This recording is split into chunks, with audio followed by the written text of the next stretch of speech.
kegiatan yang dilakukan oleh Aksi adalah sosialisasi bahwa udah saatnya hak cipta lagu itu diberikan. Jadi kalau untuk saya tentunya nggak langsung main tuntut-tuntut ya. Karena menurut saya selain juga saya sebagai komposer, saya juga tentunya menganggap penting untuk mensosialisasikan ini. Ini hal yang baik untuk diperjuangkan, ya. Untuk saya mungkin akan memilih jalur persuasif, gitu ya, untuk memberikan penjelasan dulu, karena kadang-kadang mungkin penyanyi itu mereka tidak ngerti juga bahwa ada hal-hal seperti ini yang memang harus diselesaikan. Yang terpenting buat saya adalah bukan masalah tuntut-tuntutnya, tapi bagaimana agar hal baik ini bisa tersampaikan secara baik kepada semua pelaku pertunjukan dan pengguna karya-karya cipta. Misalnya lagu Anda dinyanyiin Malaysia, ya. Terus udah ada sebelumnya ada ini apa? Ada omongan atau seperti apa? Nanti Selama jangan sampai di belakangnya ada dituntut lah. Gitu. pertama jangan salah namanya Adiba. Ya, Jadi gini, kalau sejauh ini sih belum, tidak ya, sejauh ini tidak, karena ini juga hal kan memang ada perubahan-perubahan ya. Jadi tentunya dengan berita-berita yang sedang marak beredar, harusnya semua manajemen artis dan artis tuh cari tahu, gitu loh, harus mulai hati-hati bahwa jangan sampai kemudian terkena hal yang sama seperti yang terjadi sama artis Monica. Mas Adiba, maksudnya kan Mas Adiba kan banyak menciptakan lagu dan notab lagu untuk artis dia, sehingga. Nah sejauh ini royalti atau dari LMKN yang Mas terima seperti apa Mas? Memang memprihatinkan itu.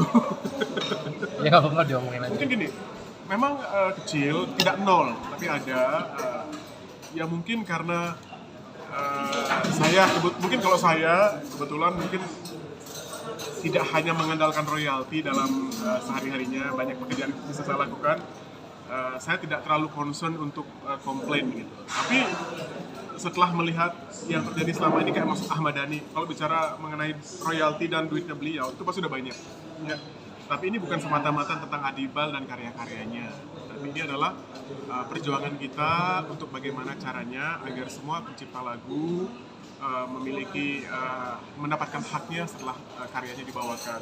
Karena kan tidak semua pencipta lagu juga punya kegiatan yang sama seperti Mas Dhani atau kegiatan seperti saya. Jadi ini adalah bukan tentang Ahmad Dhani, bukan tentang Adibal, bukan tentang Piu Padi. Ini adalah tentang perjuangan bagaimana agar para pencipta lagu itu mendapatkan kesejahteraannya kalau memang mereka memiliki karya-karya yang hits dan dibawakan. Tapi yang dibawakan sama artis-artis dia siapa aja sih yang bawain lagunya? Lagu saya tuh banyak dibawakan mulai dari Mbak Inul, dari Persik, Nasar, Lesti, Rara, Fildan, hampir semua anak-anak DA itu menjadikan mungkin lagu-lagu saya sebagai salah satu lagu yang memang dibawakan di konser-konser gitu loh. Nah kalau saya selama ini tidak lebih memilih jalan persuasif. Kenapa? Karena memang regulasinya, peraturannya belum jelas. Ya, gitu. Artinya, tapi kalau memang nantinya misalnya sudah jelas, tapi mereka sudah paham juga, ya pilihannya dua. Ya kalau memang menyanyikannya harus bayar lisensi, kalau emang tidak mau bayar lisensi ya tidak usah dinyanyikan. Sesimpel itu sih sebenarnya. Ya, jadi mungkin tugas saya sekarang ini adalah sebagai bagian dari aksi adalah menyadarkan para murid-murid saya juga rekan-rekan penyanyi bahwa mungkin ini saatnya untuk mulai berhati-hati terhadap karya cipta. Kan udah ada contohnya gitu. Dan tadi kalau kita lihat ya mungkin tidak sekarang. Ya kalau memang mungkin hubungannya masih baik-baik saja, biasanya kan segala sesuatu cincai. Biasanya mulai bermasalah begitu semuanya tidak baik-baik saja. Makanya untuk menghindari itu saya rasa mulai peduli dengan hal-hal yang seperti ini. Mas Adiba, persuasif apa sih ketika lagu-lagunya dinyanyikan, artinya komunikasi yang baik itu? Iya, yang pasti saya tidak pernah menuntut penyanyi-penyanyi yang memang membawakan lagu-lagu saya, karena memang rata-rata dari mereka adalah rekan-rekan adik-adik saya, sahabat-sahabat saya gitu ya. Kenapa saya tidak melakukan itu? Ya karena memang sejauh ini memang peraturannya itu memang belum jelas, gitu loh. Artinya memang bisa dilakukan tindakan-tindakan hukum gitu loh. Nah kalau saya sih selama tindakannya, selama memang aturannya belum jelas, saya mungkin memilih pertemanan saya dibandingkan memang somasi. Itu maksudnya. Jadi untuk saat ini juga saya kan tidak hanya serta-merta nyari duit di entertainment ini.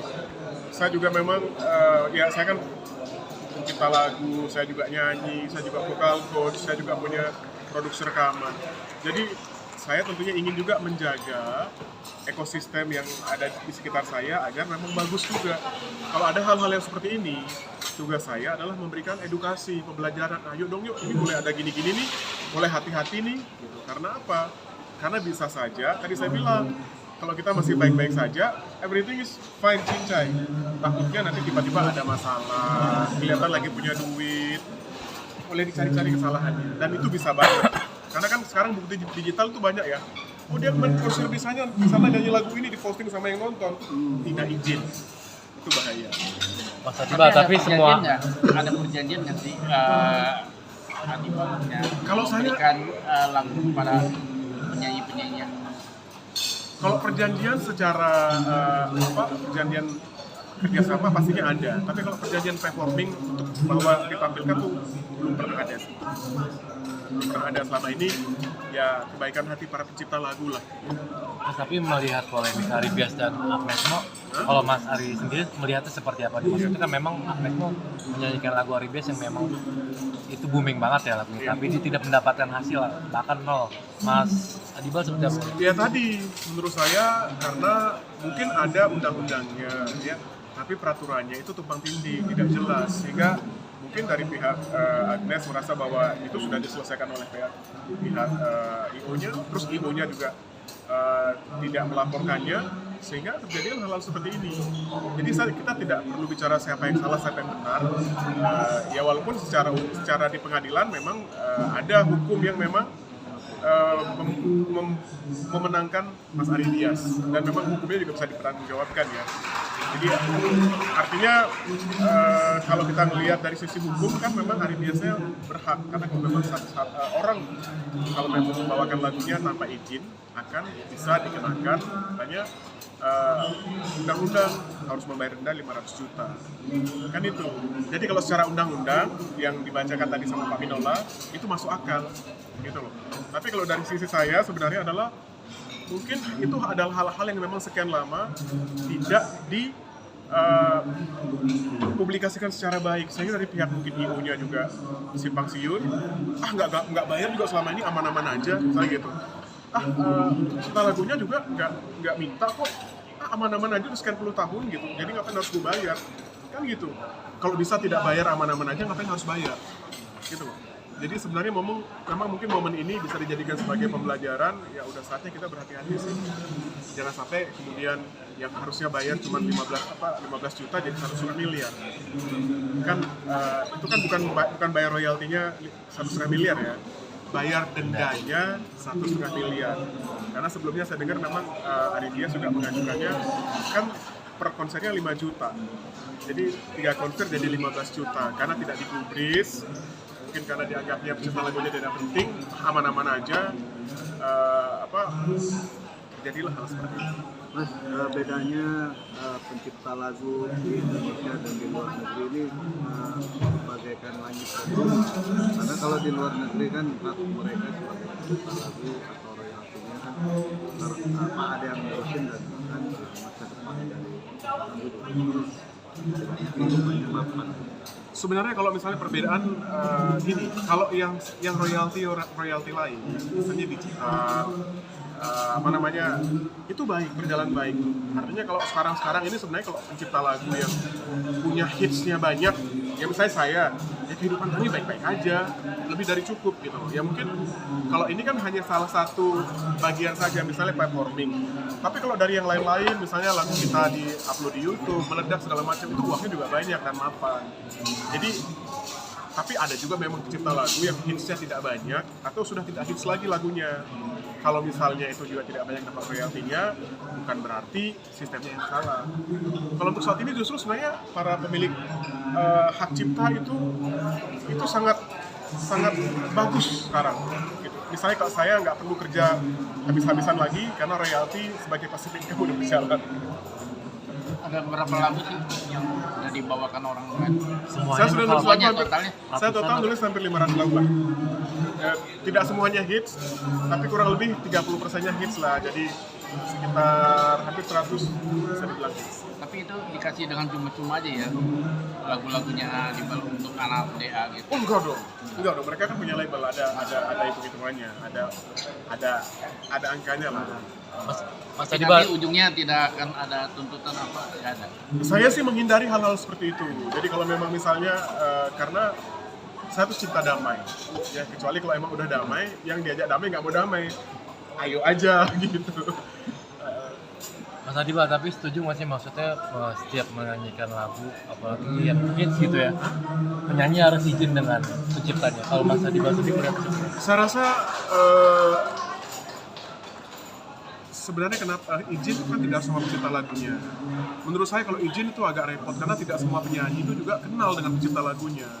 Tapi sebenarnya adalah setiap lagu yang dibawakan, lagu siapapun itu, sebaiknya itu izinnya itu diproses oleh manajernya kepada IO-nya. Tidak menjadi sebuah keharusan. Kan kadang-kadang kita nggak tahu lagunya hits tapi pencipta lagunya tidak tahu. Tapi akan lebih mulia kalau memang kemudian si penyanyi itu kemudian kenal dengan pencipta lagunya, mengucapkan terima kasih bahwa dengan membawakan lagunya mendapatkan honor apa itu akan lebih bagus. Tapi agak repot juga kalau emang ada kewajiban setiap penyanyi harus minta izin langsung kepada pencipta lagunya, karena bisa jadi pencipta lagunya udah nggak ada, siapa keluarganya, repot kan. Tapi memang harus ada sistem, makanya dibentuklah yang namanya aksi dan LMK. Lagu yang hitnya apa sih? Siapa? Dari ciptaan. Ya cari di YouTube lah. Nggak apa? Ya. Yang salah satu. Banyak. Gejolak asmara, Nasar ya. Terus Mawar Putih, Inul, Warkasih Bunda, Eri Susan. Ada 6 lagu Lesti Kejora, ada lagunya Lady Rara, lagu Sri Devi, banyak.